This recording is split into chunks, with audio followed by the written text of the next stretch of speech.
knowledge is that the next one to arrive claiming to be God is a fraud, it doesn't do much in terms of predictive programming. But with Masonic and Illuminist symbolism unconcealed, it has hidden in plain sight written all over it. As synchronicities go, the most puzzling involve the terrorist attack on 9/11. Now, statistically speaking, some of these have to be coincidences, but others violate the odds outright. Over and over again, 9/11 appeared in everything from movies to comic books. And what about the FBI's failed attempt in 1993 to bring down Tower 1? Why did none of the artists see that as the future? Why did they universally envision the top of the buildings being damaged rather than the bottom? Did they know the first attack would fail? Was it insider knowledge? Or was it something more? Surely the 9/11 inside job plan isn't as old as 1976. With symbols, the Illuminati piss on every tree they pass, so how could they conceal the plan for so long? And if they did conceal the plan for so long, why did they even bother bombing Tower 1 in 93 if they knew it would fail and the tower's eventual destruction involved damage to the top? In my opinion, these synchronicities stem from one of two sources.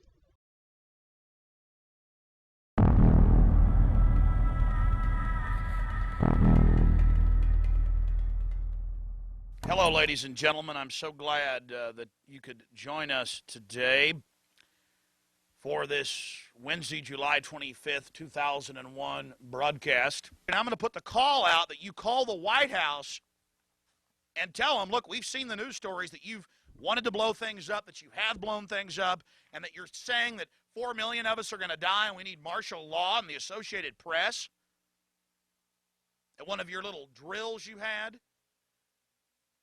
And that we're aware of who the terrorists are if you pull this. I want you to call these major newspapers. I want you to find out these statements were true by the White House about preparing for martial law.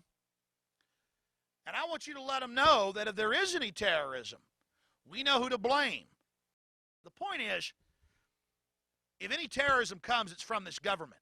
And if there was an outside threat like a bin Laden, who was a known CIA asset in the 80s, running the Mujahideen war, and whose family builds all the military bases over in Saudi Arabia right now, and sits on the board of Iridium Satellite, he's the boogeyman they need in this Orwellian phony system. I want the White House numbers up there now.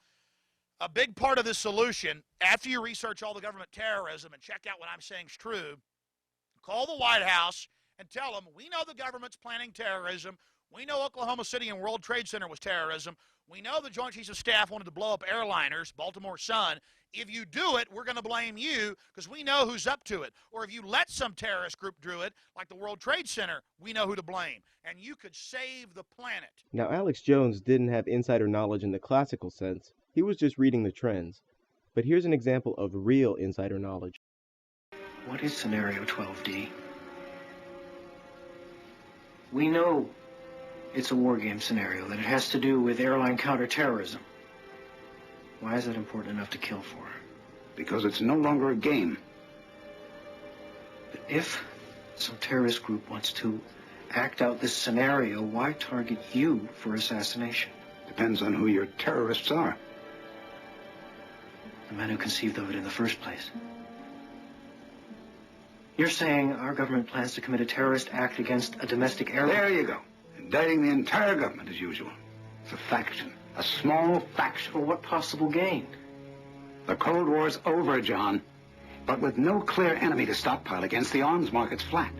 But bring down a fully loaded 727 into the middle of New York City, and you'll find a dozen tin pot dictators all over the world just clamoring to take responsibility and begging to be smart bombed. I can't believe it. This is about increasing arms sales. Mm-hmm. This is birdcage liner. Wild-eyed crap right up there with Elvis as an alien and two-headed babies. You obviously read it. Don't be so damn naive. You're absolutely sure that this is the targeted flight? This flight was chosen primarily for its visibility. It's scheduled to pass over Manhattan on its way to Boston. You said they intend to bring us down in the middle of New York City? Byers, your flight's going to make an unscheduled stop in exactly 22 minutes. The corner of Liberty and Washington, Lower Manhattan. World Trade Center. I'm going to crash the plane into the World Trade Center. I'll tell the flight crew.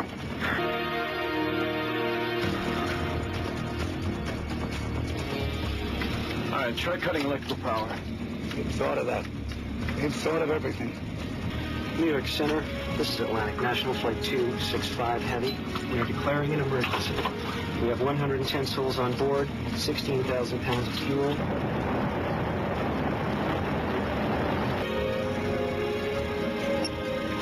We've got manual override.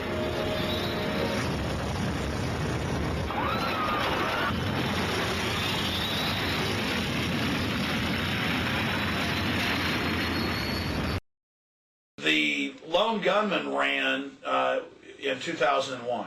That's right. 2000. It was a mid-season replacement, so oh yeah, right, 2001. We shot in 2000. January 2001 we started airing. When did you shoot the episode with the government secretly hijacking a jet by remote control to fly to the World Trade Center? Yeah, that we shot in March of 2000. On the morning of September 11th, 2001, you see a plot from the TV show you were in, to some extent, coming true. Tell us in a nutshell what happened in that episode. There is a government plot where they take a computer and basically override all the pilot's control systems, and by remote control are going to fly it into the World Trade Center in the series to start a worldwide war on terror, on terrorists. So what do you think it is, or any ideas or feelings or thoughts on that? You know, what is it? Is it an inside track, a conspiracy with the writers of the Lone Gunman? Or is it that they were tuned into the news? And, I mean, Tom Clancy wrote it in his book, too, right? The interesting thing that I had heard, that this goes back before even Lionel Chetwin, that Chris Carter was at a cocktail party, and he felt very out of place, and apparently he was in a tuxedo way in the corner, and the psychic came over to him and said, whatever you're working on is going to make you a ton of money. And that was just before he did the X-Files. Well, that psychic I talked to, I go, what were you doing at the Hollywood party? She goes, I was hired by the CIA to go to parties and then just go home and email what I talked about at people. So the CIA has been tracking Hollywood parties since the 80s in order to determine, because, you know, Hollywood films are a... They set the agenda. They set a foreign policy, sort of. I mean, no, it's a projection. It's America's dominance. They admit a lot of it's Hollywood. Right. And so they want to make sure that all the producers and the writers, that nobody's thinking anything so radical or doing a movie that will completely undermine their foreign policy plans. And that they do that through sending women to parties and having them email. It's the weirdest thing. It's kind of creepy. Everybody I tell in Hollywood, all my actor friends, are kind of freaked out about it. This is Steve Jackson's card game, Illuminati, the game of conspiracy. From beginning to end, this deck reeks of insider info. The final goal of the game is, yep, you guessed it, none other than world domination, naturally.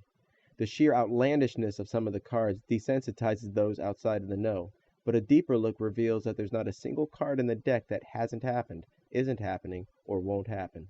Most of the cards depict a sinister brand of humor mixed in with knowledge of a deep insider. But we can't rule out the paranormal in this case. Steve Jackson, the game's creator, dabbles in magic.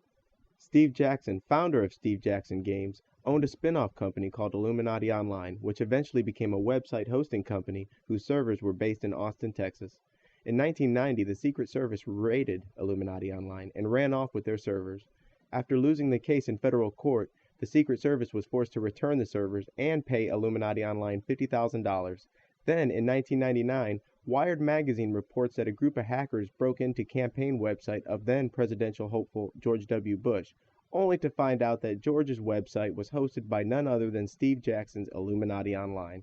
And while you try to contain your amazement, I'm going to analyze this guy's psychology. First, hosting your campaign website from Illuminati Online is completely unnecessary. Why not teddybears.com or praisejesus.org? It's not like other insiders need help identifying you.